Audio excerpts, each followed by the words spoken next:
ago, we had the great privilege and excitement to live outside of Galway, Newfoundland for a year.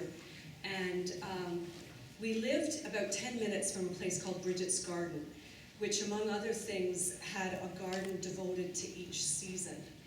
And my last night in Ireland, my friend took me to a summer solstice celebration in these gardens, where a harpist from Pennsylvania played music she had written. She had come here before, spent an hour in the gardens, because that's all the time she had, went home and wrote this CD of music. And that was before I played the harp. That was before I sang in Shout Sister, where we did a Gaelic song about Bridget. It's kind of like...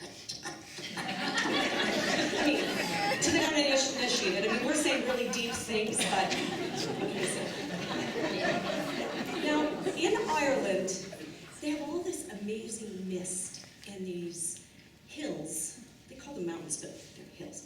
And bog and all this stuff, and they talk about fairies, and honest to God, you think that they're just on the other side of that fog some days.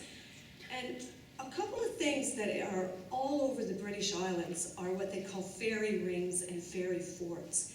And when people find these on their property, for generations there have been so many stories about don't get on the wrong side of the fairies, that they just leave them.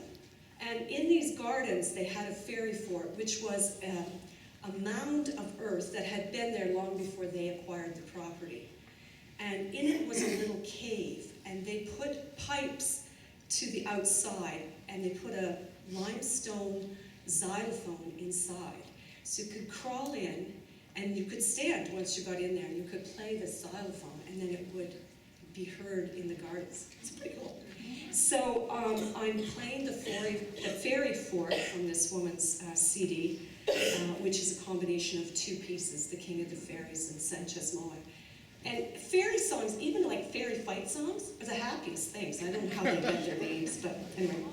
And the second piece is a very old Gaelic tune, Col Mull, and it means St. Columba's hymn.